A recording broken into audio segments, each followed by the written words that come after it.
a public hearing. I have to read this first, I believe. This meeting is being televised by Chelmsford Telemedia and being conducted remotely pursuant to Governor Baker's March 12, 2020 order suspending certain provisions of the open meeting law, General Law, Section 30A, subsection 18, and the Governor's March 15, 2020 order imposing strict limitation on the number of people that may gather in one place. The topic is the Zoning Board of Appeals. We're going to be in a Zoom meeting. The Town of Chelmsford Board of Appeals will be conducting a remote public hearing on Thursday, February 4th, 2021 at 7 p.m. to hear applications submitted by, and our first request is a request for an extension of approved comprehensive permit, Thomas Marshall Estates Development, LLC.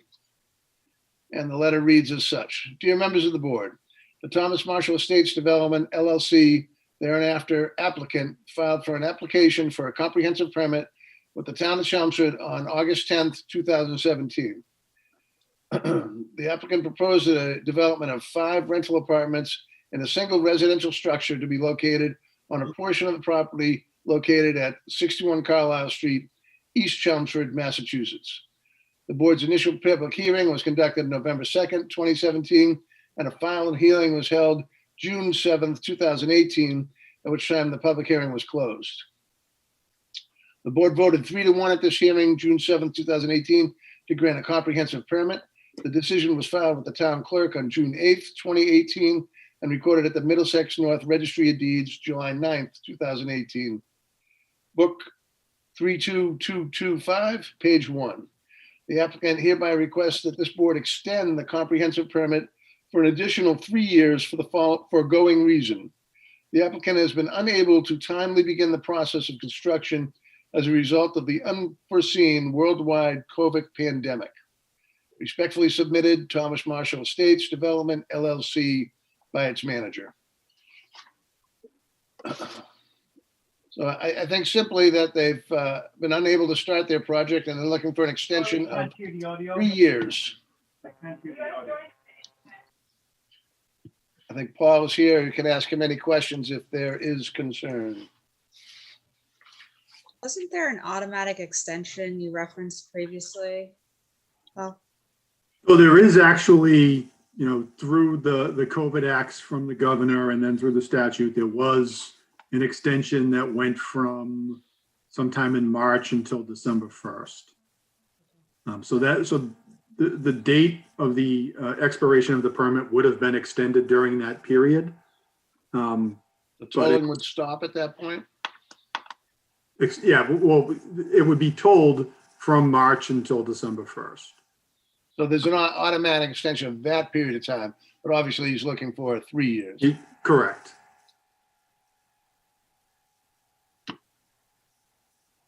And under the Chapter 40B regulations, a request for an extension of a comprehensive permit is considered to be a modification, which is why the board needs to make a determination in writing within 15 days of the submittal of the request for the extension. But it's also, according to the regulations, deemed to be an insubstantial change unless there is evidence to the contrary. I don't know what would constitute evidence to the contrary in these circumstances. I think with the COVID situation that's out there, I can't foresee any issue that would support the board refusing to grant this extension. Thank you. So I guess the vote would be a motion to approve the extension because it is considered an unsubstantial change. Correct? Correct. And I cannot make that motion, so anyone that feels comfortable. And Paul, there isn't any maximum time period that you can approve, correct? No, there's no maximum time period. Okay, I'll make a motion to approve. Generally be the term of an extension. Okay, I'll make a motion to approve the 3-year extension as requested by the applicant for the Marshall Estates. I'll second. Helen? Yeah. Second by Nancy. Okay, I'm gonna have to do a roll, and the people voting tonight will be myself, Mark, Steve, Nancy, and Jamie, I believe. Is that correct? Yeah. Aaron is not here. Okay, so polling, Mark, are you in favor of extending the application? Yes. Steve, are you in favor of extending the application? Yes. Nancy, are you in favor of extending the application? Yes. And Jamie, are you in favor of extending the application? Yes. I am also in favor of extending it. The motion passes 5-0. On to the next. The Chelmsford Board of Appeals will be conducting a remote public hearing on Thursday, February 4th, 2021 at 7 p.m. for a new public hearing, 2430 Second Lane, Patrick Larkin, for a finding under Mass General Laws 40A, Section 6, existing structures, uses, or permits, certain subdivision plans, applications of this chapter, and 195(8) of the Chelmsford zoning bylaws, and any other relief that may be deemed necessary. Brian, I'm actually going to recuse myself from this one. Okay, Nancy is going to recuse.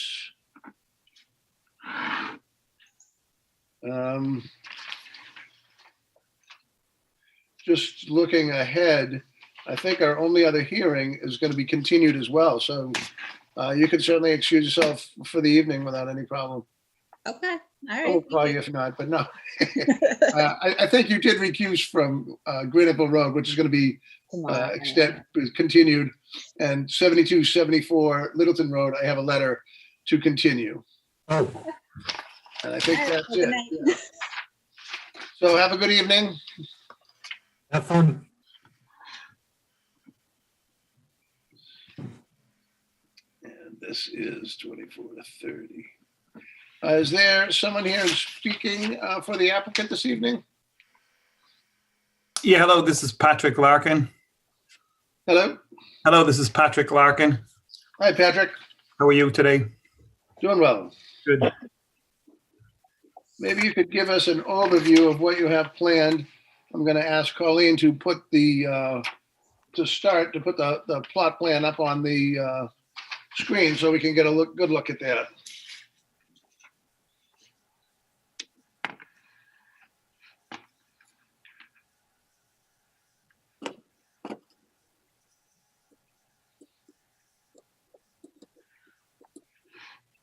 There was one that was a little clearer, that wasn't in color.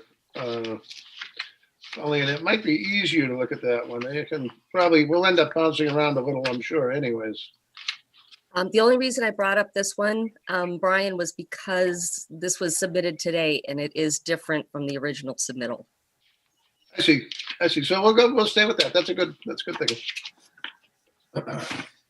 So maybe you could lead us through this a little, Patrick, and let us know what your intention is. Yeah, so this property the address is 24, 26, 28, and 32nd Lane. Currently there's 4 existing single-family homes on the property. Some of the single-family homes that are there are, as you can see, are close to the lot line, on the lot line, or crossing over the lot line. As you can see, number 24 is crosses over the lot line. So our intention is to demo the existing 4 houses, request a determination from the board that the demoing of the existing 4 single-family houses that are in disrepair may be reconstructed upon a determination from your board that the proposed reconstruction does not increase the non-conforming nature of said structures. The original application that we had presented, we had to go in front of conservation, and the existing house that was proposed, the conservation had not given us the green light to go ahead. We were going to attach a house to the existing house at 32nd Lane and look to get the footprint approved by conservation. We didn't get that approval, so we came back with this revised plan, which is further away from the pond. It's 50 feet, which is in their jurisdiction where you can build outside the 50-foot line. The existing house at 32nd Lane, which is the one right on the pond, that will be removed.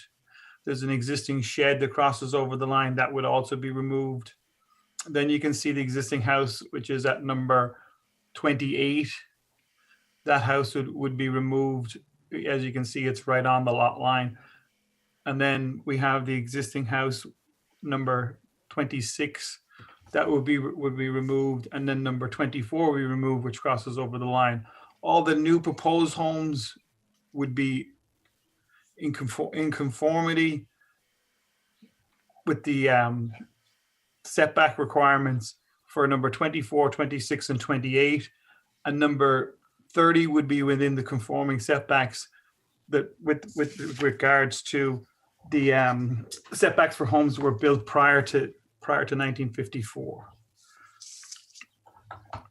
We've included the copy of the house plans in the application for the proposed houses at number 24, 26, and 28. The proposed house for number 30 will have a change. The existing garage was going to be on the right in the previous application. Now the garage is going to be on the left.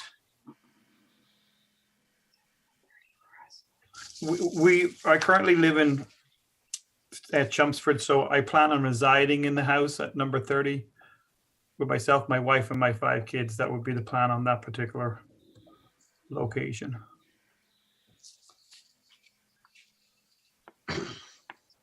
Hi, this is Michael Larkin. I'm actually Patrick's brother, working with him on this.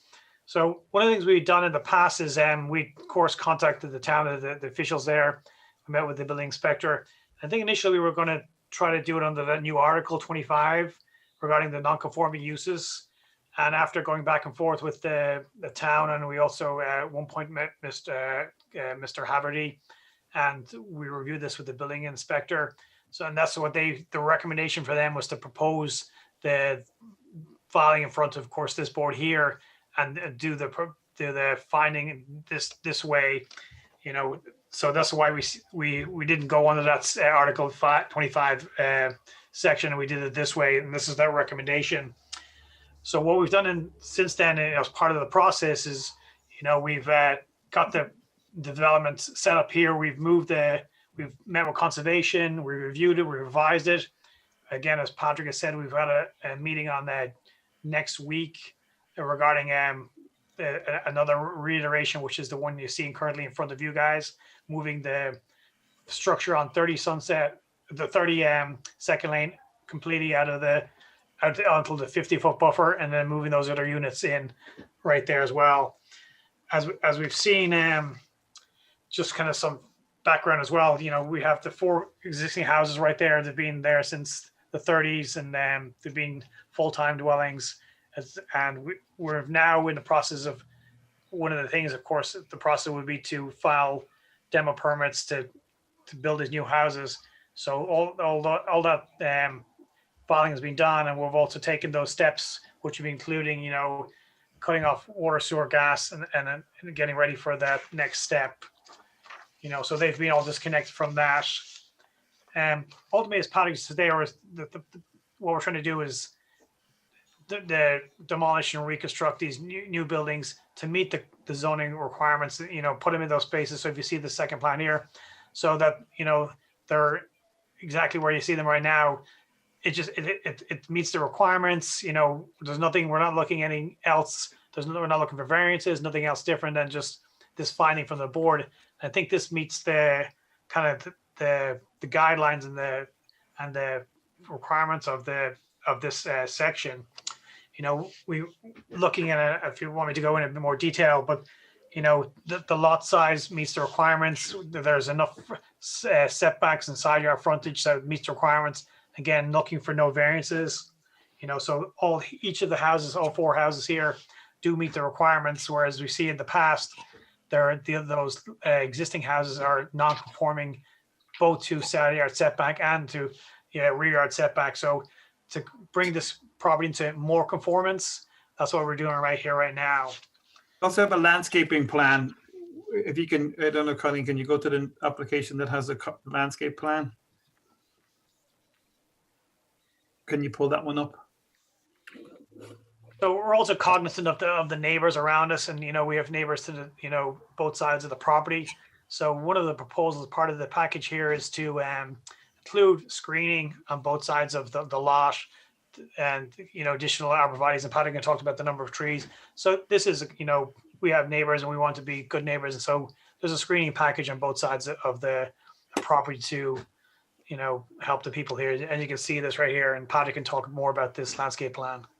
So on this plan here, we have the neighbor on the left-hand side. If you're facing this Parkerville Road and you're looking at the property, Pam Rivard property, we've proposed to put in 14 blue spruce trees along the lot line. At the conservation meeting when we discussed there a couple of weeks ago, the comment came up in regards to the existing house at 32nd Lane was so close to the lot line and the shed. The plan then is now to remove that house, remove the shed, so those will no longer be on the property needing maintenance. On the other side, which we have two butters, we have the Carlisle Congregational Church, and then we have the Waller family. We're looking to plant a total of 10 arborvitaes along that lot line. The other concern was in regards to being on the pond, in regards to using any type of chemicals for lawn, etc. We're not going to be planning on using any chemicals. So we wouldn't be using chemicals, fertilizers within that area. It would be hydroseeded, regraded, and then left to go back to as far as with a wild mix. So that's where we're at with in regards to with the landscape plan.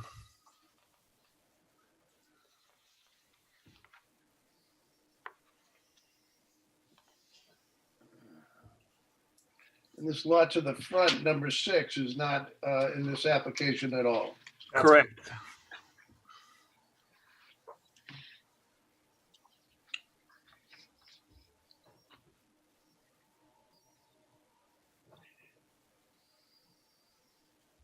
Just another thing, Mr. Chair, we also added in the submittal is a comparable table of different units. So with as a size wise for the different units, there is we give a list of like 9 to 10 units around the area, so they are comparable in size to that. So it's not something that's out of character in that neighborhood. Yeah, none of the homes are going to exceed. None of the homes there are going to exceed. We're not going to exceed the gross floor area. We're not going to be exceeding the building coverage for the lot. We're not going to be exceeding the habitable space size requirement for any of the homes. Let's be a little more specific. How many square feet are the homes? The homes themselves, you've got gross floor area. So the top of all the homes there. 1 second. Where's my chart? Hold on. 1 second. One, Brian, was like 2,200, a little over 2,200 square feet. So that is one of the 3, and are they identical homes? Are they the same footprint? And Pretty much, yes. 3 of the homes, 24, 26, and 28, the gross floor area of those homes is 2,078 square feet. The gross floor area of number 30 is 5,770. The maximum lot coverage allowed in the area there would be 9,000 square feet. The coverage proposed is 6,190 square feet. So again, compliance. The maximum building floor area would be 12,000 square feet. The proposed is 12,005 square feet. The proposed is 12,004 square feet. So it meets the allowable maximum floor area. It's less than the maximum.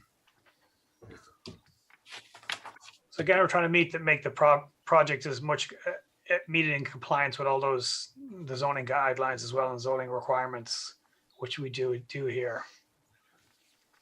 I did question the distance between each home.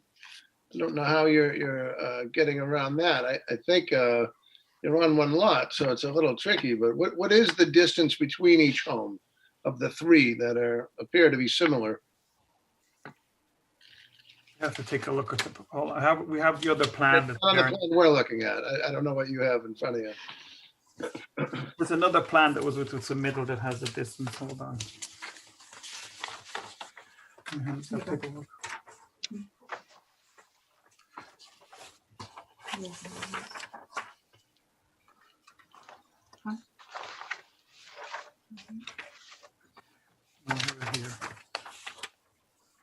It's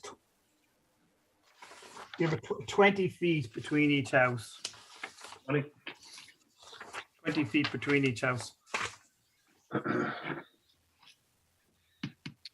And I'm curious, the number 26 appears to be more on the lot to the left as you face it on Parkville Road than it is on your property. I'm not quite sure I understand. Is that your home, or is it the property is it's not on your property? I don't know Which how one? it works. I believe it is number 26. Let me 24. 24. 24 is the one that straddles both properties. Yeah, okay, that's the one I'm speaking of. Yeah, so at one point in time, all of these properties were owned by the Byam family back 150 years ago. So this particular existing dwelling where you see the line to be raised, all of the property here was owned by the same family. Pam Berard relations were part of the property owners back in the day. So no one had ever gone out and determined where the lot line was because it was all owned under one ownership. I guess I'm curious that this property that they own that isn't on their property has come into your math as square footage that's you're allowed. Well, it is part of the title, so it would be part of the title for this property. So And- when the conveyance happened, it was conveyed with that dwelling on the property. So the I title. understand that. I'm not sure it matters who conveyed what when you you don't have possession of the land that's not on your property, and you Well, there was a calculated tenant that living. in square foot. I think Well, you included the entire number 24 in your calculations. Well, no, when we included the calculations, we were doing the calculations based on the total lot size. But you're also using a square footage of the existing properties. I wasn't using the square footage of any of the existing houses. I was just using the square footage of the lot. The new houses, the existing houses that are there right now don't relate to the proposed houses as far as total area. They're just meeting the zoning requirements for. So what we have is we have a house that straddles the two lots. That particular house straddles the two lots there. So we're looking to clean up that issue with the property being on both parcels. That when the house gets erased and a new house gets built, then it'll no longer be an issue with the neighbor. So we're trying to make it conform.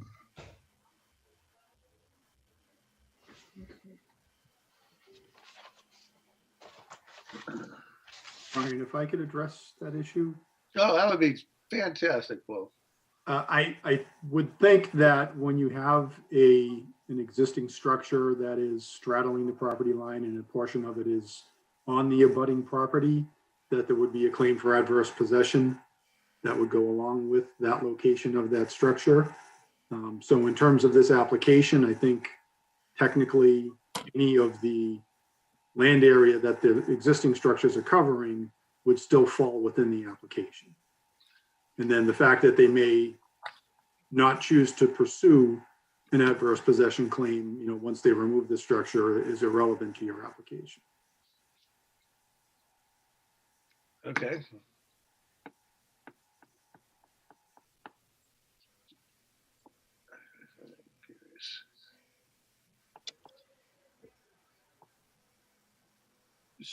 But the building itself is still considered a building on this lot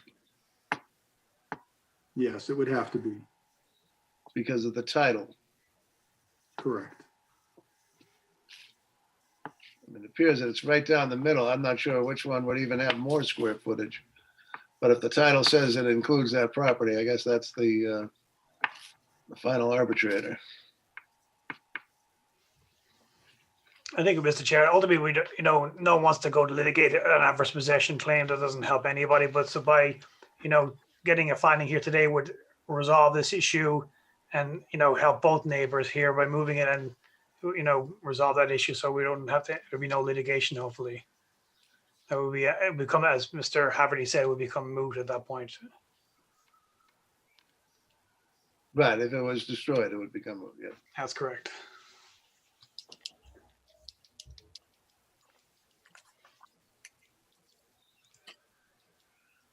Are there any other questions from the board regarding this application at this time?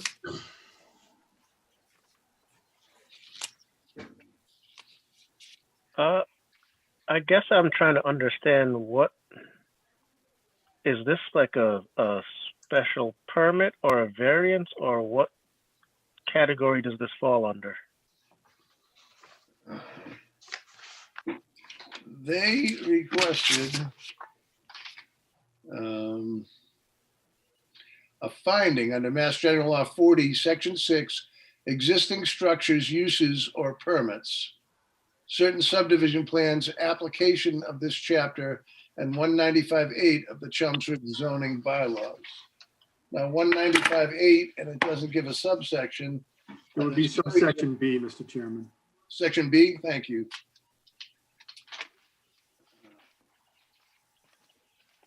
Non-conforming uses, the Board of Appeals or the Planning Board, as applicable, may award a special permit to change a non-conforming use or in accordance with this section, only if it determines that such a change or extension shall not be substantially more detrimental than the existing non-conforming use to the neighborhood. The following types of changes to non-conforming uses may be considered by the Board of Appeals. Are all the homes connected to sewer right now in water, town water and town sewer? The houses were all connected to a well that was on the property. They were connected to town sewer, so there was an ejector pump at the two houses that are lower, which was number 30 and number 28.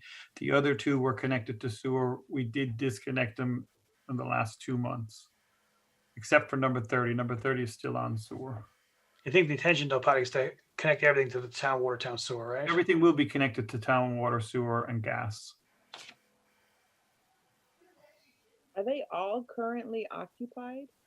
Or No. just 30? They were occupied or within the last how many months? They were all occupied. The person moved out in number 24 in September. September of last year. The person that moved out in number 26 moved out in August. The people in number 30 moved out in March of last year, and the people in the other one moved out in July the prior year.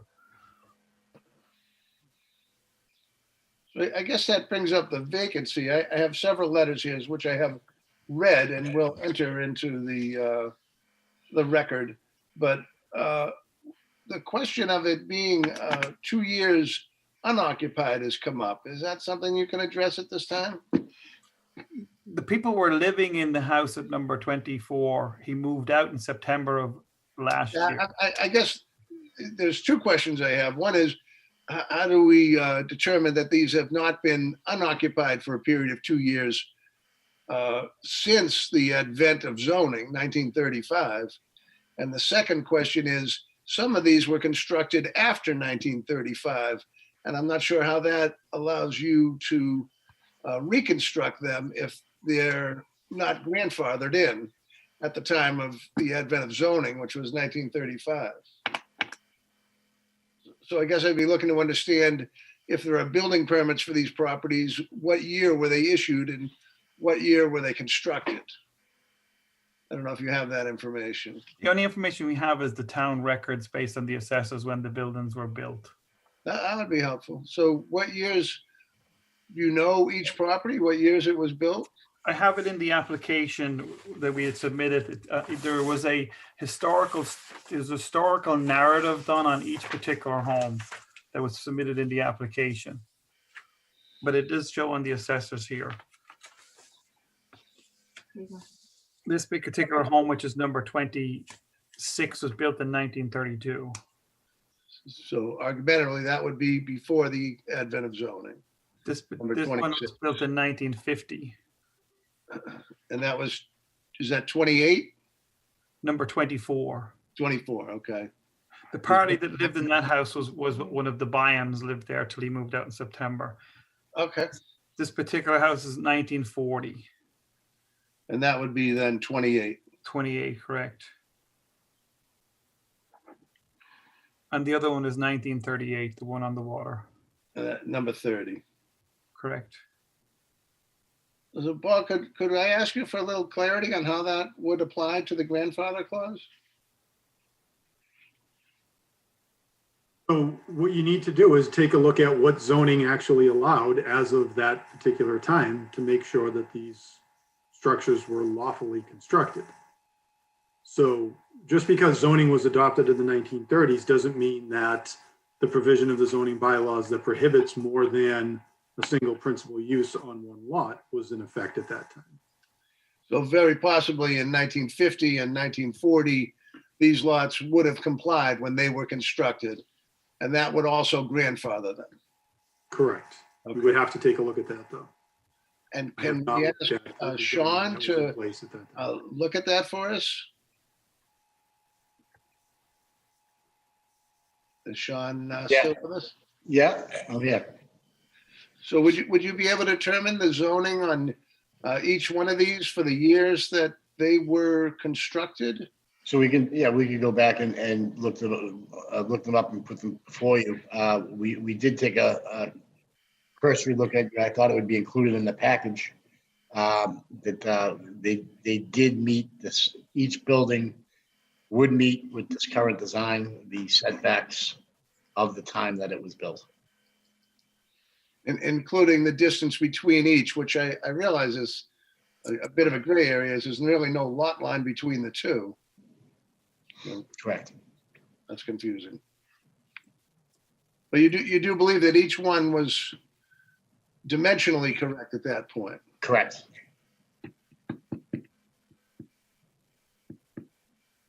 And Mr. Chair, we can provide evidence to show that the buildings have been, nothing's been vacant more than 2 years. That's not a problem. There was tenants living there. That's not a problem on our end. So I don't think that 2-year vacancy is not an issue that should arise here. It would be nice to see that if you could. That would be very helpful. That's not I realize that's not something you probably have at your fingertips, but if you could get that's it. something we can provide. We did send that information to the building inspector. Yeah, I mean, our board is having as much issue with COVID as everyone else, and getting all the information is getting to be a little challenging. The plans that came through were on 8.5 by 11s. They're very hard to read and get a full understanding of them. So we can use some help with that. That would be terrific. Yeah, that wouldn't be a problem. Okay. If there are no more questions from the board, I'm going to read quite a few letters. I guess I have a question. I guess it's for Paul, probably. With the structure being grandfathered in from 28, that grandfathering still applies if you tear it down and move it on the same property? Yes. Okay. Yeah, Thank you. because that's the reconstruction portion of Chapter 48, Section 6. Okay, thank you. You're But if welcome. only one is built and if only one structure falls in that 1939 year and the other one is 1950, would that change which buildings fall in the grandfather and it's not blanketed across the whole lot? Well, it could impact what the current requirements would be, because the bylaw that was recently adopted actually addresses what setback requirements would be applicable to a pre-existing non-conforming structure based upon the time that it was constructed. So that we'd have to know based on each year for each building to determine, especially like this. My concern would be Setbacks. spacing and setbacks, particularly with the 3 that seem to be like right next door to each other. So Mhm. wondering how that would play. because they look obviously further apart and they were in their current locations, with the exception of the one straddling the property line. But understandably, it was single owned lots by one family at the time of it being originally built.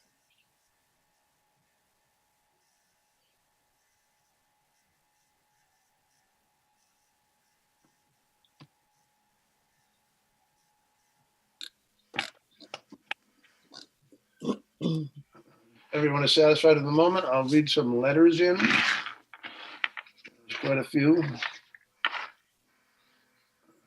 first one is from Pam Rivard, a direct abutter to 2430 Second Lane. I do not support the Hart Pond Development LLC proposal for 2430 Second Lane due to its impact on our neighborhood, on the pond, and the precedent set for future development in our area.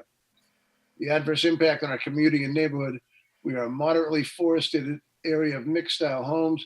Very few homes are alike. A deforested subdivision of identical homes on an undersized lot does not fit with our neighbor's character.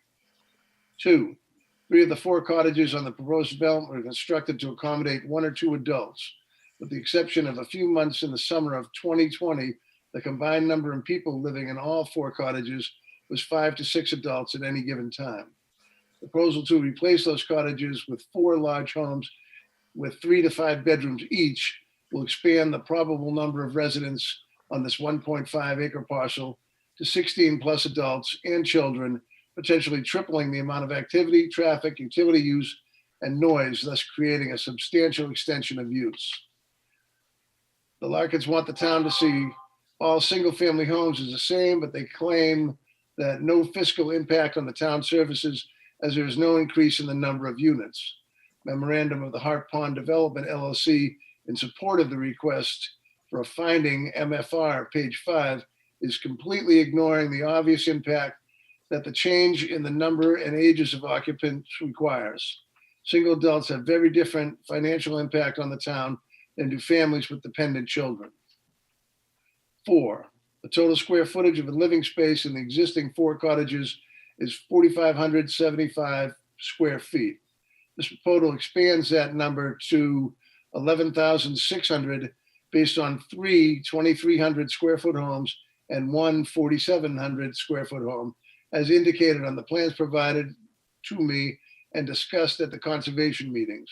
While all cottages and proposed homes are single family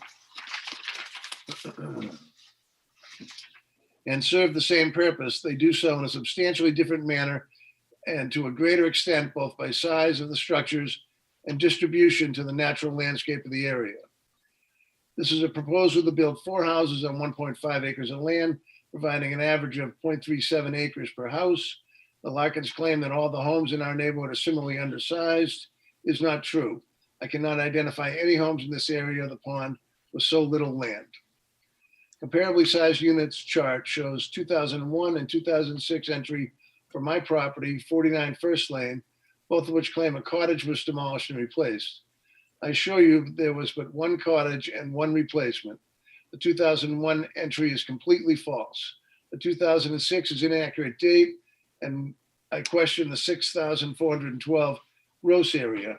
What is being included: garage, basement, attic, pools, porches. If gross areas are the standard of comparison rather than square feet of living area, the size of the house proposed in the Larkin project should be similarly quoted so an accurate comparison can be made. The same chart shows a 2021 cottage was demolished and replaced at 6 Second Lane, a 0.5 acre non-conforming lot. My understanding from Mr. Patrick Larkin himself, and subsequently from my own reading of the building code, that a non-conforming structure which has not been in use for a period of 2 years shall lose its protected status. The structure recently torn down on that lot had not been in use for at least 10 years, so by using it to compare to neighborhood house sizes seems premature.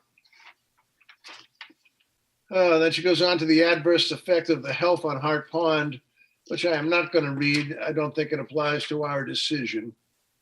None of the 4 original cottages all have basements. All of the proposed houses have full basements. A large portion of the lot will be subject to a substantial disruption to the soil, the hydrology, the topography, the light and temperatures on the surface, as well as root systems, affecting not only the property being developed, with topsoils brought in from other areas with different ecosystems and a different nutrient makeup. Lawns and gardens will replace wild grasses and native shrubs and trees. Landscaping will require chemicals to thrive. I cannot imagine that this disruption to the natural contours and organic makeup of the area will not impact the pond and the adjacent wetlands. 3, the driveways servicing the 4 cottages are minimal and primarily gravel. The proposed calls for a substantial increase in driveway and parking areas, with a significant increase in the asphalt being particularly to be used in driveway sloping toward and within the buffer zone of the pond. A French drain along the paved parking area at the bottom of the driveway has been discussed to mitigate the runoff, but no engineering study has been done to assure its effectiveness. If it is not effective, the natural slopes would have runoff into the pond and into the wetlands on my property. The plan calls for removal of all the trees on that slope to allow for a 4,700 square foot house, so the natural mitigation to the rain and runoff will be lost. And we have our next paragraph, unwanted precedent. Mr. Parkin Larkin told me that 3 of the proposed homes will be organized into a condo association. Nothing could be further from the character of our neighborhood. If allowed, that sets a precedent that the potential to drastically change our pond community and put the health of the pond at risk. For instance, how many houses could fit onto Byam Point on Altabello land on Westview Avenue? They were organized as a condo association. In this case, condo association seems to provide a loophole to avoid the building code requiring nearly an acre per single family home. 2, the Larkin proposal rests on grandfathering the non-conform cottages. The spirit and intent of that provision was to protect homeowners from the financial burden of challenging building codes and help them in the preservation of the original nature and purpose of an older structure. The cottages were originally built as modest seasonal retreats nestled into the pine forest. The Larkins show little interest in maintaining the original nature or purpose. This application of the provision does not protect them from the financial burden of maintaining those homes, as they intend to raise them and drastically reconstruct the 4th. Instead, there seems to be an attempt to use it circumnavigate the building codes and increase profit through overdevelopment. If this proposal is realized, there will be nothing preserved in the original character of the structures. The pine forests, their footprints, or their gentle impact on the land or our neighborhood. I'm aware that clear cutting has already occurred and is irreversible within the Larkins' legal right. The loss is our loss as a neighborhood forever. It's my hope and reasonable expectation, however, that the Zoning Board of Appeals will be willing and able to prevent further insult and damage to our area by denying this proposal. Please do not allow the distortion and exploitation of our building codes that this proposal represents. Respectfully submitted, Pamela Byam Rivard. Well, am I going to read all of these? Is that how this needs to go? Mr. Haverty? I'm sorry, Brian, what was that? I'm wondering if I have to read all of these. I have quite a pile. You're not obligated to read every letter that's submitted into the record, no. Okay. So Ms. Rivard's really touched on a lot of the concerns that the other letters have fallen out, and there's really not a lot of new information. It's all these letters somewhat parallel hers. Another letter was from Bob and Amber Coltman, not able to email it themselves. Other neighbors are emailing. So I'm not sure how to do this. I have another one from Marie McDonald. She's commenting as a non-abutter that lives on Hart Pond. She's attended all the Conservation Commission meetings and is not in favor of this application. I have a letter from Joe Madsen. He is aware of the details. I am firmly in disagreement with this proposal and expect that you consider the impact of this appeal very closely and thoughtfully. Bob and Amber Coltman's letter. Similar concerns.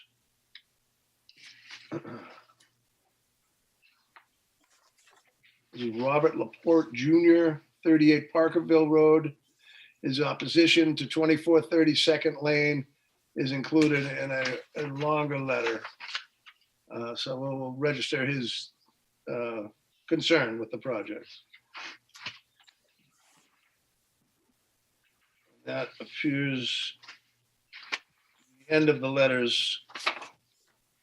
Again, I'll ask the board has any questions. If not, I'm going to open it up to questions or concerns from the audience this evening. Actually, Mr. Chairman, if I could. Yes. Mr. Larkin, all of the structures that are on the property, were they year-round residences? Yes. And you can show that they were occupied year-round? Yes. Okay. And is it true that you plan on, is it the comment about the homeowners association, is that your plan with the other three? Yeah, I'm looking into doing homeowner condominium if for ownership. If someone wanted to buy one of the houses, they would be buying it as a condominium. So would you be establishing an HOA or? No, there would be exclusive use area. Okay. They'd maintain their own yard, etc., and then they would have, in that particular area, the entire street is plowed because it's all plowed by one individual. So we'd look to engage that individual to plow the area. And what size property or piece of land would be their exclusive use? Approximately a quarter acre.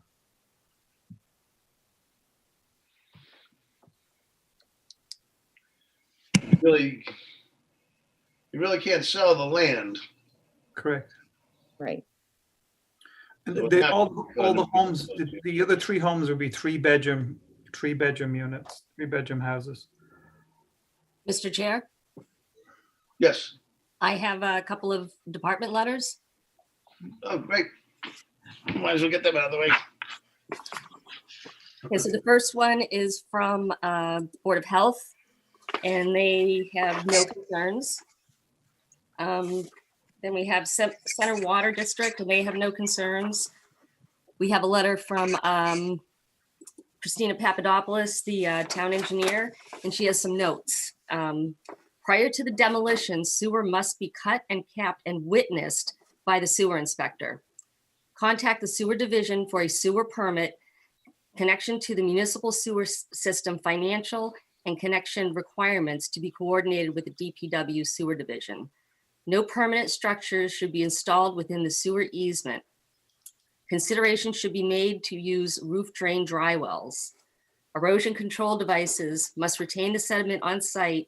These must be installed prior to any work or demolition. A road opening permit may be required for the work within the right of way. Contact the DPW Highway Division for all necessary permits. And that's what I have. Thank you.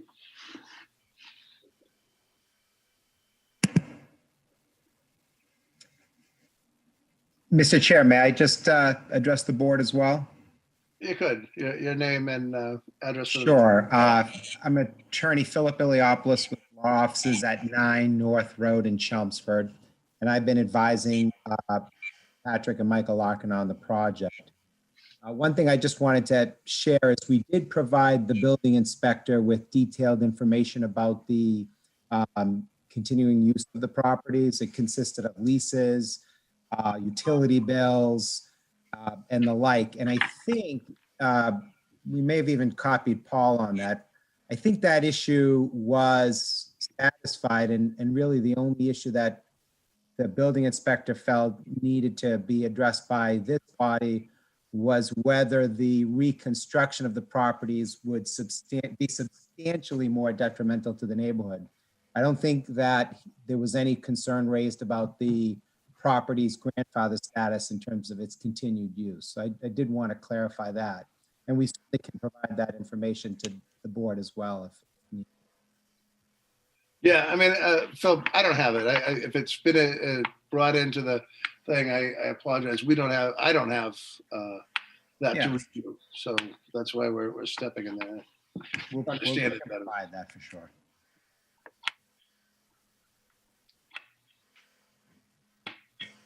I guess while we're into the audience, is there anyone else that has concerns or comments regarding this application? Pam Levard would like to speak. Good evening. Just a second. There you go. We can hear you. They're okay. All right. As far as the letters written in, I think my neighbors took a lot of time to write those letters, and I'm wondering if all the board members have had a chance to read those rather than just hear you read a few tonight. Have they been distributed and read by every board member? I'm not sure. Colleen, has everyone received the letters? I believe everybody did with you. I guess. did receive and read it. So did I. I got an email and read several letters within that email.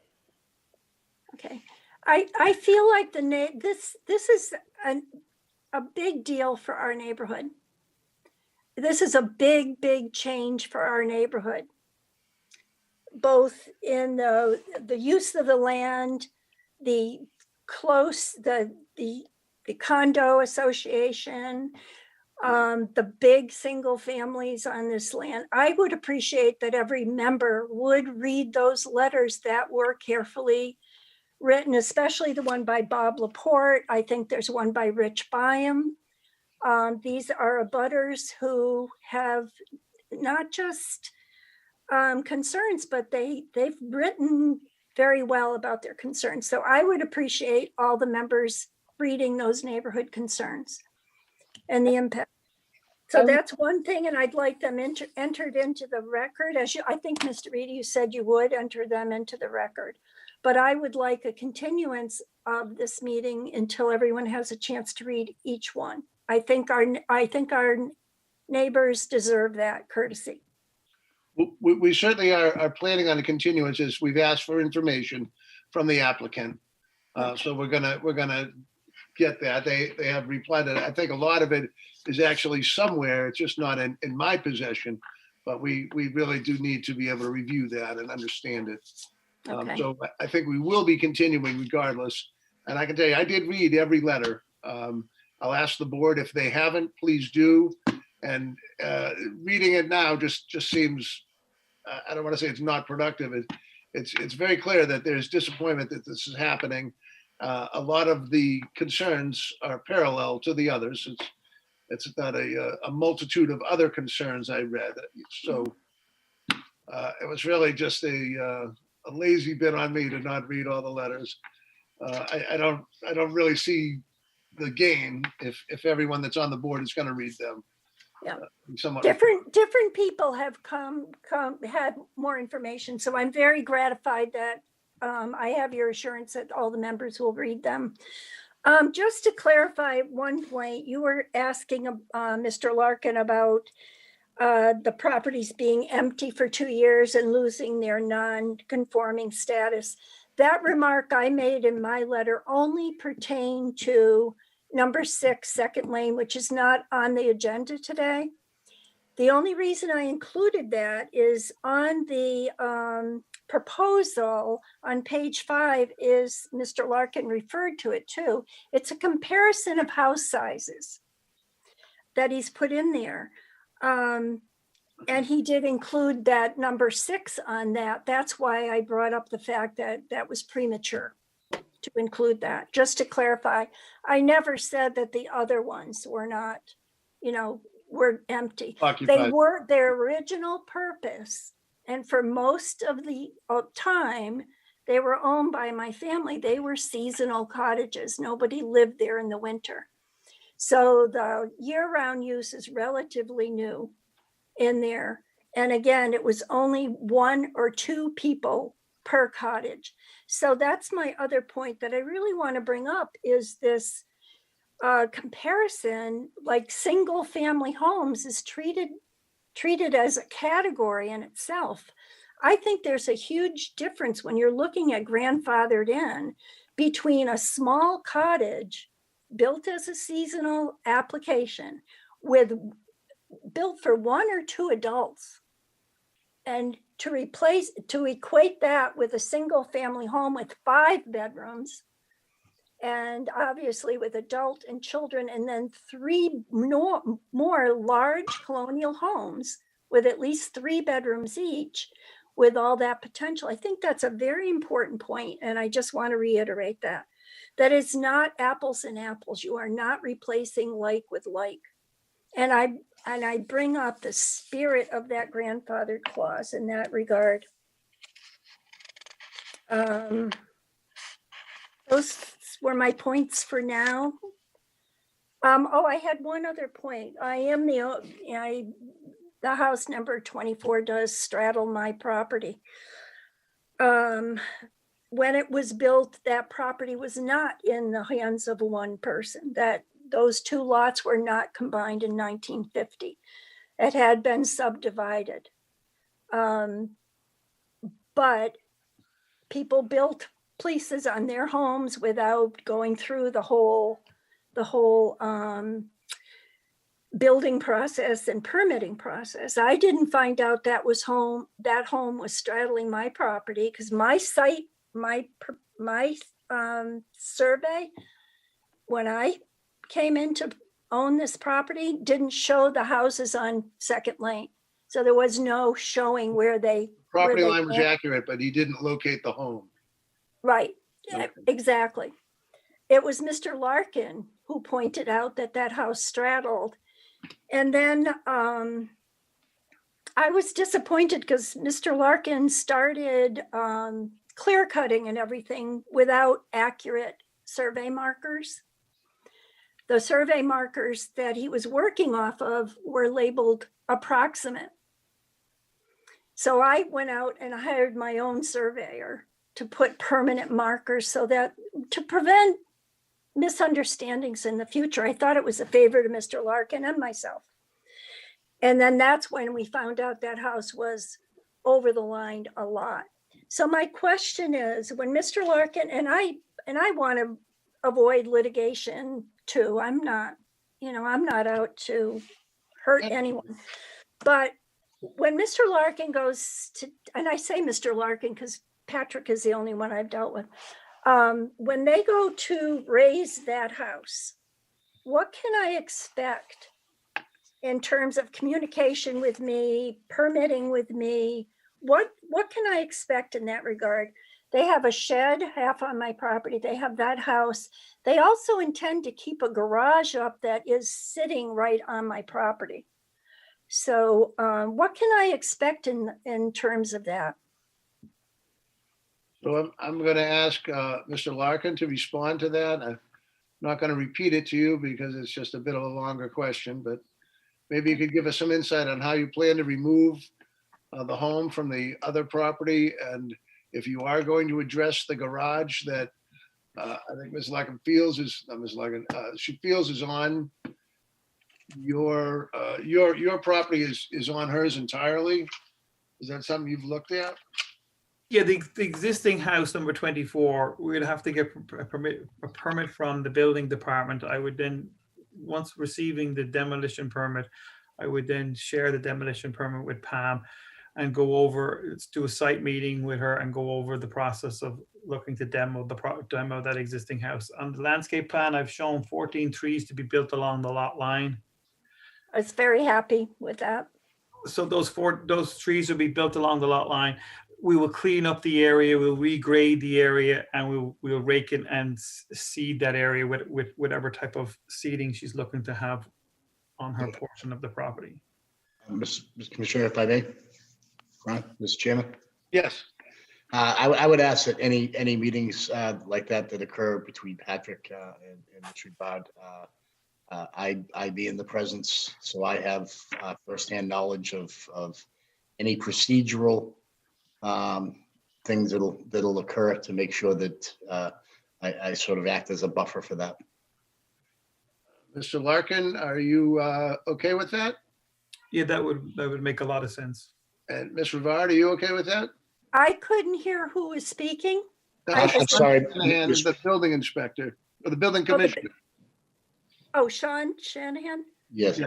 Sean, oh, okay, I'm sorry. All I see is the map. I can't see. Yeah, And- I understand.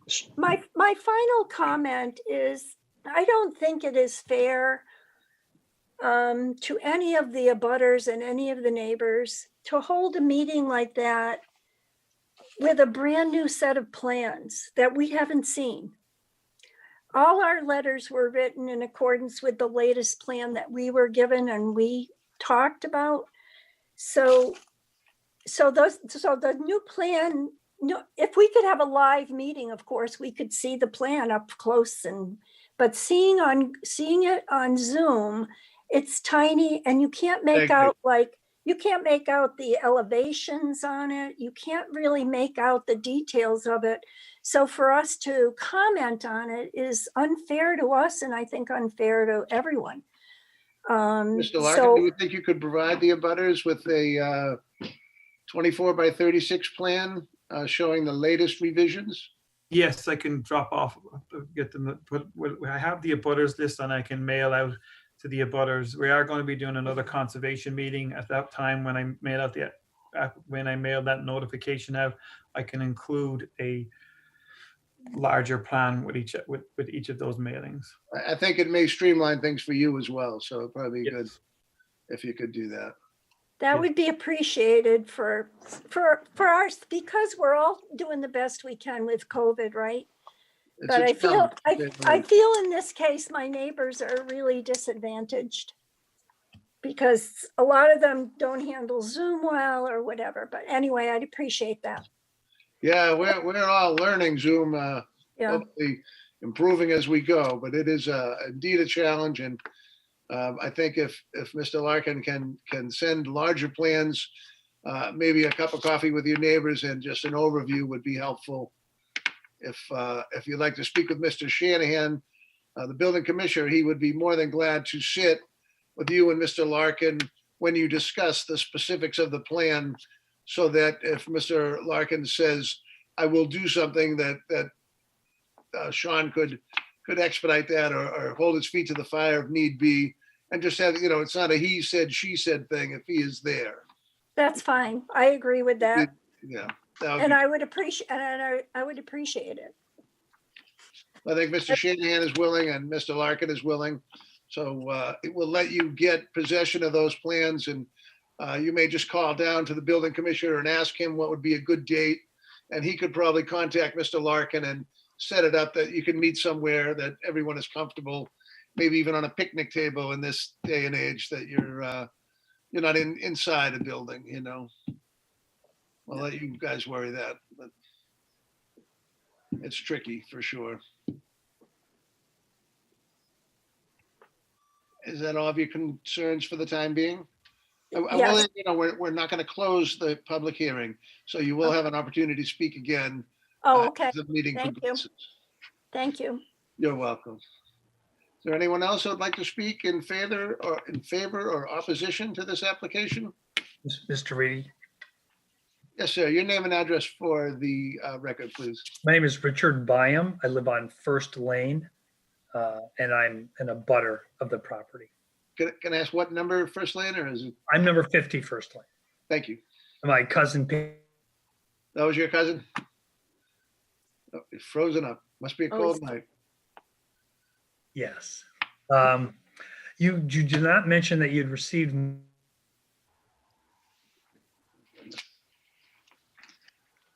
emailed it into the board. So if you do not have a letter from me, if someone can make that known to me, I could certainly re-email it to whomever. But I'm going to just be very, very brief, hopefully, in that when I was looking through the documents that Mr. Larkin had provided, he begins with something that says the issue, and he indicates that the issue is that there are 4 properties and 4 buildings on this one lot, and he'd like to make them more conforming. The reason there are 4 buildings on one lot is that back in the day, when we look at 1932, 1940, and 1938, when 3 of these 4 dwellings were built. People built whatever they wanted to, wherever they wanted to. One of the buildings is way too close to the water. 2 of the buildings are near wetlands or on or over property lines. And this was considered a problem. The town looked at situations like this and determined we just can't have people building whatever they want, wherever they want to. And so, It would be fun though. right, reasonable people determined this isn't good for our town. And then they began creating zoning regulations, right? And these zoning regulations are what we have to comply with. Now, I had a cottage that was built in 1901, the second one that was ever built on Hart Pond by my grandfather for $75. Anyway, and in the year 1999, I wanted to tear it down. I have 10 acres of land. And it's been in my family for probably 300 years or more. And I was told by the town, I went to every department and I was told in the town of Chelmsford, you can only put 1 dwelling on a building lot. I was told the building lot was a minimum of 40,000 square feet. So even though I had 10 acres of land and I had 2 cottages on it, they said, that's not allowed. So I understood that I had to follow the rules. I'm not like my great-great-grandfather and I could have built 5 buildings on my property, which they at one point had here. And I was told I should be building 100 feet away from the water. So with 10 acres of land, I divided it. I subdivided it. My cousin Pam owns 1 piece and I own the other piece, 7 acres.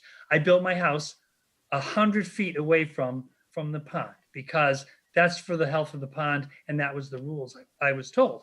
Now, I'm now listed on the listing of homes that Mr. Larkin is attempting to compare these dwellings to. Like one of these dwellings is a 1940 cottage that was 571 square feet. Turning that into a 2,200 or 2,300 square foot tract house where you've got 3 of these houses identical sitting next to each other. This is exactly why we have rules. I mean, we've determined as a people, as a society, as a town, what do we want our town to look like? And we've determined that we don't want a bunch of houses all crowded together.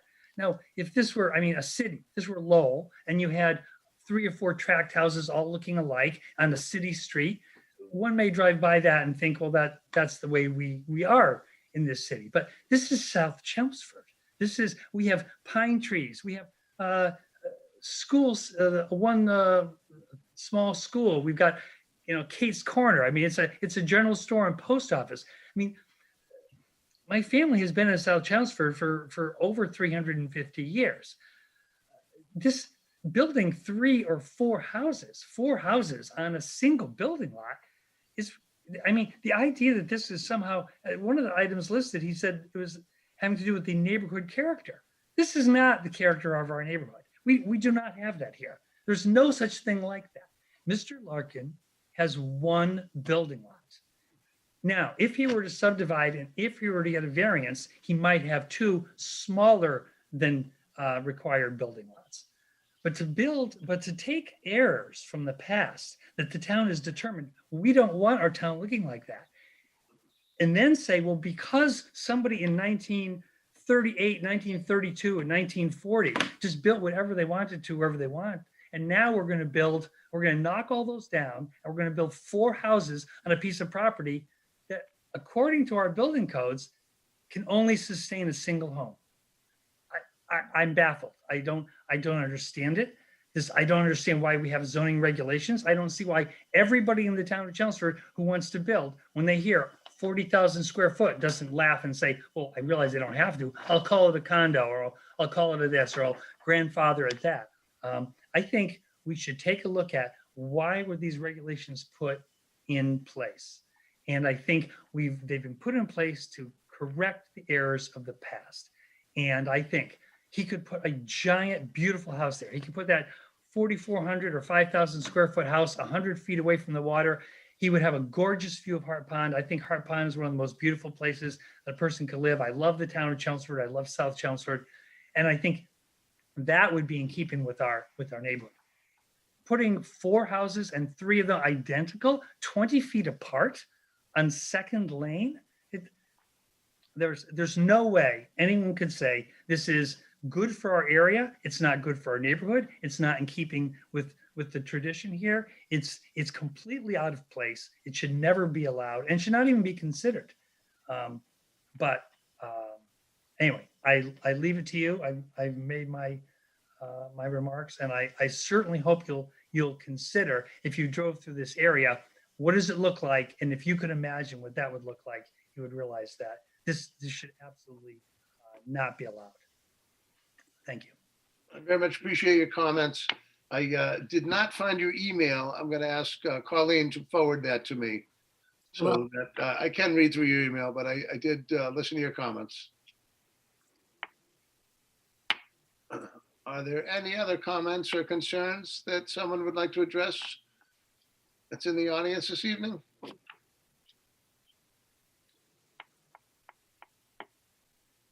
Seeing none, I'm going to make a motion to step away from the public hearing, but not close it. We just won't be taking more questions this evening. I can look at this Google Earth map and maybe get a better feel for the property. It's a little farther down, Colin. Hello? Hello? Valerie Wolf. Yes, this is Valerie Wolf and Larry Starr. I'm concerned that Richard Byam's email was not found. We also submitted a letter via email, and it's seeming that not all letters have been received and read by the entire board. So I'd like that reviewed, please. Could I ask your name and address for the record, please? Yes, my name is Valerie Wolf, and I'm with Larry Starr, 52 Westview Avenue. And did you and Larry both sign the letter? Yes. Okay, I'm just, I have what I thought was a complete list of the letters, and I am not seeing your letter in here. So We'd be glad to resubmit it. We've been concerned throughout the course of this meeting that you're not seeing all the letters. yeah, no, I would be glad. I'm going to ask Colleen if she could, at some point during the meeting, see if she has that available. The letters. I'm actually looking right now because Thank you. I grabbed all the letters to take with me. It's actually Lawrence Starr and Valerie Wolf. Sent by email. Right. Do not have it. I'm sorry. Yeah. Please, If you could resend that, that would be terrific. And Colleen, if you could confirm when you get it, so the Larry and Valerie both understand it was received, and we will read your letter. Okay. And I'd like everybody else who submitted a letter to confirm that theirs were received as well. I think that there were a number of letters, and I'm not seeing that reflected. Yeah, we believe that we're aware of other letters that have not been mentioned tonight. Okay, I will make a list of the names of letters I've received for the next meeting. All the letters I do have possession of myself, I've read their names. So those are the only ones that I've received. So if there are other ones. Best to deliver them in person versus email? You can. There's obviously concerns about asking you to do that, but you can do that if you'd like. Okay. You can take it down to the the Board of Appeals office, which is on the lower level at the town hall. I'm not sure of the number, Colleen. What is the room number there? LL01. LL01. Lower level 01. Okay, we're glad to do that. We want to make sure that everybody's represented. And if you want, maybe you can call a few of your friends and ask if they could, maybe just one person will make the trip for safety's sake. It's not a necessity at all. Understood. Yeah. Mr. Chair, Ms. Rivard wants to speak again. Oh, okay. I just wanted to know, Colleen, if you received one from Robert Haig. I did. Okay. I know that I did. I don't know that I have it right here. Do you have it, Mr. Wrighty? I'm going to look and see right now.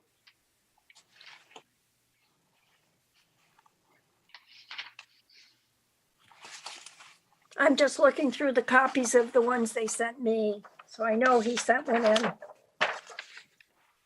I didn't hear his name. Because I know him from, he did something in the past. Yes. I don't have, maybe I missed some book from the file. Mr. Chairman. I am not seeing that as well. Yeah, he sent it to your attention, To Chairman. my attention? Chairman, yes. I I have a- apologize. I I have don't a know, I don't believe I have a email that is in the town. I do have an email you're more than welcome to use, but I don't think the town has, I don't have like chairman of the Board of Appeals at Chelmsford. I think he's away tonight, but I will try to contact him and see if he can email that in. And I assume that we Next public meeting accepted. will be a month. I believe it's going Oh. to be March 4th. I'm not Okay. going to say that out loud when I'm looking at my calendar, but I believe that's the case. That is. Okay. So that will be what this meeting will be continued to, Thursday, March 4th at 7 o'clock. So we have some time. That'll give the applicant some time to organize his thoughts on the requests we have. I must say they've done a very admirable job of answering our questions and getting us a clear idea of their plan for the property and how they intend to do it. So that's good to know. Are there any other questions from the board? Do we know the square footage of the cottages that are being raised? I've heard like 500 square feet or some similar. I have all those. I believe that was in your letter as well. We can submit a package to the board for that as well for the next meeting. That would be great. That would be great. Steve, I have it right on the screen. If, Oh. do you want, it's the property card that has the square footage on it. Do you want me to show that again? Sure. Yeah, I think I found it in somebody's letter from the Laporte. Yes. I don't know if that's he did a lot of correct. work. Okay.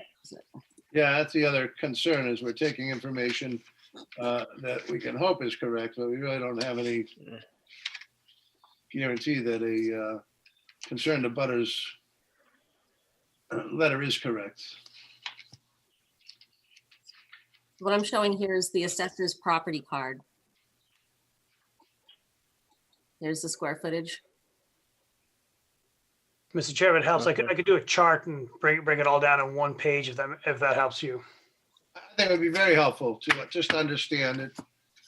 It'd be good, Brian, if with the additional letters from the abutters, if we just got copies of these cards to come with it too, just PDF them and keep them all together and send it all out. I can certainly do that. Then we're looking at the official document as opposed to the chart, which is nice to have, but. Yep. I agree. I think that'd be great. Good compare. There does appear to be a hand up. Yeah. Mr. Varg. Sorry, I know you're all tired, but. Oh, we're good. Don't you worry. If you have concerns, this is the point. Well, one of Mr. Larkin's or the Larkin's claim is that these small lot size are in compliance with the neighborhood. So is there any way that those figures can be presented as well? For instance, all the abutters, if you just take the abutters and say, what size is their lot? How many homes do they have on that lot? I think you'll find that the abutters to this property, they don't have 1/3 of an acre or 1/4 of an acre.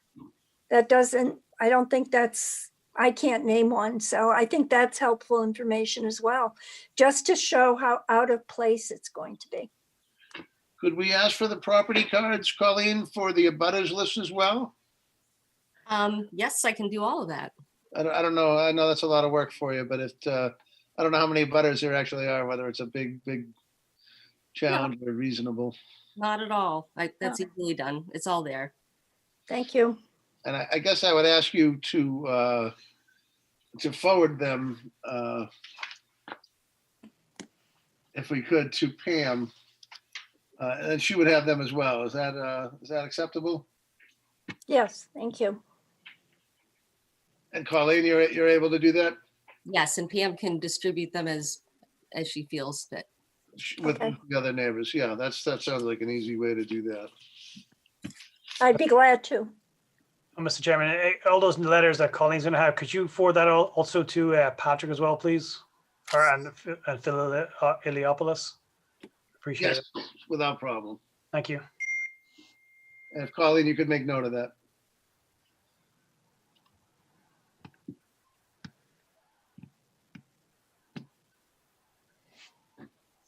let's see if we've sort of reached a natural conclusion. Are there any other comments or questions that the board would like to ask of Mr. Larkin or Philip, and see if we can let them have a shot at a complete proposal on the 4th of March? Any other information the board would like? There does seem to be a hand up from Ms. Rivard. Sorry. Get it Okay, out. Are you an overachiever? No, I want an A. I want an A on this. I'm just wondering, we had a very, very similar predicament on 7th Lane, Yes. which I think Mr. Eliopoulos is very familiar with. In that case, it was 1.76 acres of land. Same situation. I think there were 4 or 5 little cottages, and the developer wanted to tear those down and build 4 big single-family homes, much larger single-family year-round homes. And at that time, what was agreed upon was that they had enough land for one building lot, but they negotiated and it was decided that they would have 1 non-conforming lot and 1 conforming lot. So they were permitted to build 2 homes. And as far as I can see, it's worked out well that the natural canopy of the lot stayed in place pretty much.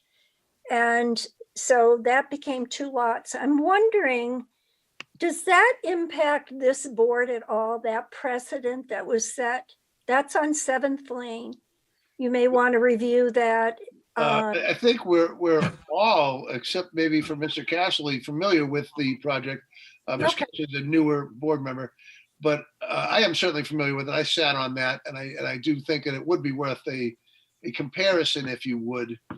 The issue with precedent is we're not held to precedent at all.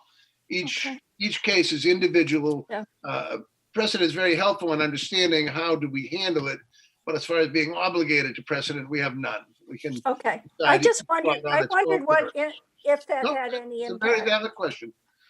And I think to review the minutes of that would be a wise idea for the board. So Colleen, Thank I'd ask you to send the minutes of the 7th Lane decision just to refresh the board. Yeah, Colin, can you get that out for us too? Well, my question is, does anybody here need to be refreshed with that one? I think all of us sat on that one. I sat through it. Pretty fresh. It just, I think it might not be a bad thing to see, but Patrick Larkin here. I agree with Jamie. Since the 7th Lane happened, the zoning has been amended since that point in time. The zoning, The zoning bylaw has been amended. he's talking about the 195(8) that we changed it I went to. back. Yeah. 195(8). Because of the years? Yes, that the character of the neighborhood was what it was built to, the zoning of the time. That is a consideration now, Mhm. but it wasn't prior to the amendment in zoning. Correct. But could you cite that The again? amendment was actually pending at the time the 7th Lane matter was ongoing. Could you That's cite been that passed, but again? not approved. For Pam, Yeah, please cite it. it's in the zoning, chapter 195-8. And what we corrected was, the old one was E, section 2. And we amended it to take that out and make the character of the zoning of the date of construction or the date of the subdivision. Thank you. And of course, I'm looking at an outdated book. I have those books, remember? I never saw you again. I can't ever get them. They're plague ridden. Can't you mail them to us? No, I guess I could. We can provide the I will come updated, by and get mine and I'll save some trouble. we can provide the updated zoning article, Mr. Chairman, too. We can make Colleen do it. She's got a. I know, poor Colleen, I'm trying to take some of the pressure off of her, so. It's online, it's all there. I know, tell ya, that's true. Could we ask if there's any other information, documentation that the board would like to have in advance of their next meeting? I know we talked about information related to the grandfathering, obviously, and the use of those properties. Colleen's going to get some information regarding the zoning cards, the square footage. Anything else that the board would like to have or would be helpful?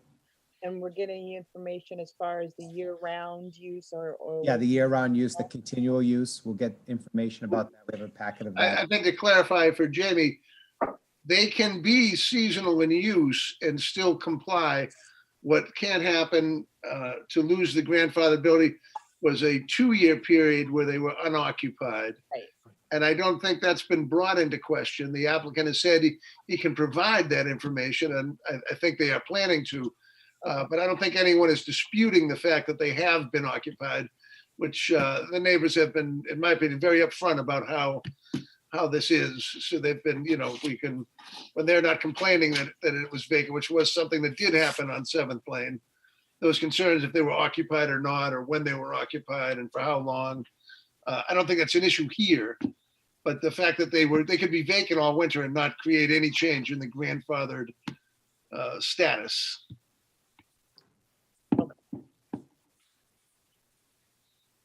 Would it help the board to also have copies of a larger plan, a 24 by 36 in front of you? Would that help the board? Why do you say that, Phil? Yes. So we could mail to each of the board members a larger copy of the proposed plan, so you aren't just looking at it on the screen, if that helps. That would be very helpful. I tried to set up a larger screen tonight and it didn't. Yeah, we'll do that. So we'll mail pay attention, so. board member copies of a large set of plans, so you can have them. That would be awesome. I think if you don't have them, Colleen has all the addresses. I think, yeah, they're probably on the website, but I can get them if need be. Yep. Anything else? I know where everyone lives. We all know where we live. Anything else the board would like? Any other information? Documentation? That would be good. That was my list.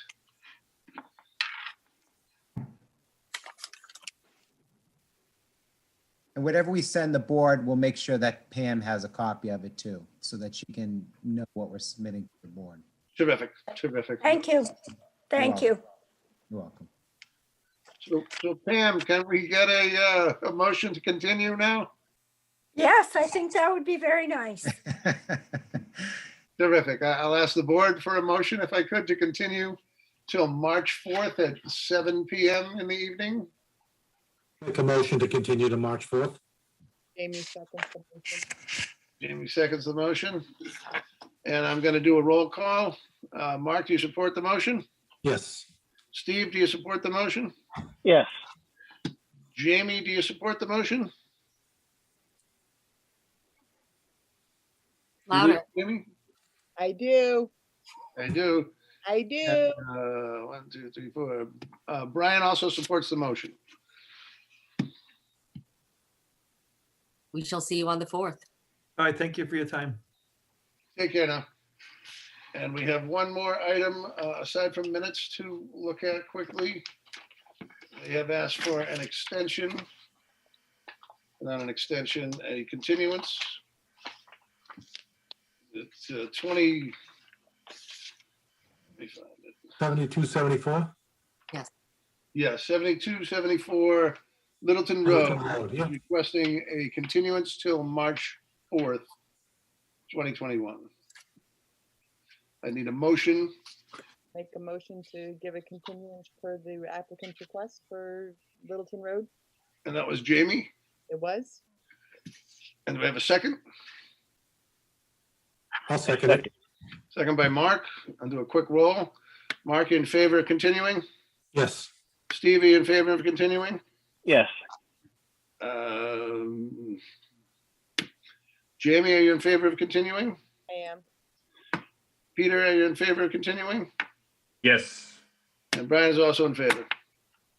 We'll see you on March 4th. I don't think we looked into the minutes at all. Do we want to try to catch up on those? Do we have any? We did a whole slew of them not too long ago, and then Yeah. I don't think I submitted any. It's been, Brian, I think you also need to continue the 125 Graniteville Road. till tomorrow, yes. Okay, yeah, specific, Oh, okay. right. We posted that, yeah. That's a good point. Motion to continue 125 Graniteville I Road. do need to read that in as well, right? No, it's been opened. No, this is a brand new hearing. Am I right, Paul? It's renoticed. It's still Oh, it's something that's renoted. already been in front of. Okay. So I would ask for a motion to continue 125 Graniteville Road, Roderick Couture, for an administrative appeal till tomorrow, February 5th, 2021 at 6 o'clock in the evening. Make a motion to continue 125 Graniteville Road till tomorrow, February 4th. 5th. Hey, Jamie. Second Second, by Steve. Quick roll call. Mark, in favor of continuing? One more time. Yes. One more time. Yes, yes. It's Erin's fault. You can yell at her. No, it's not. She couldn't help it. Yes, of course. Steve, are you in favor of continuing? yes. Jamie, are you in favor of continuing? Yes. Peter, are you in favor of continuing? Yes. I am also in favor of continuing. We'll see you tomorrow night at 6 o'clock. Hopefully it's reasonably quick. I appreciate the second visit. It's something that has gone on long enough. I think we need to put Yeah. it to rest. The other thing I'm going to mention to Colleen is we want to make sure we contact the homeowner and make sure he's aware of the continuance as well. Yeah, I've copied you on several emails, but I have not confirmed it with him, so I will call tomorrow. Okay. Yeah, no, I know that had happened the first time that he was just Oh, yeah. off the notification list. Yeah, you heard about that, did you? Oh, yeah. Very good. Okay, I would ask for a motion to adjourn, Make a motion to adjourn. and I'll do a Second. quick roll call. I don't think we need a second for a motion to adjourn. Mark, in favor of adjourning? Yes. Steve, you in favor of adjourning? Yes. Jamie, are you in favor of adjourning? Yes. Peter, are you in favor of adjourning? Yes. And I am as well. We are adjourned. Good night, everyone. Thank you. Take care. Good night. Thank you.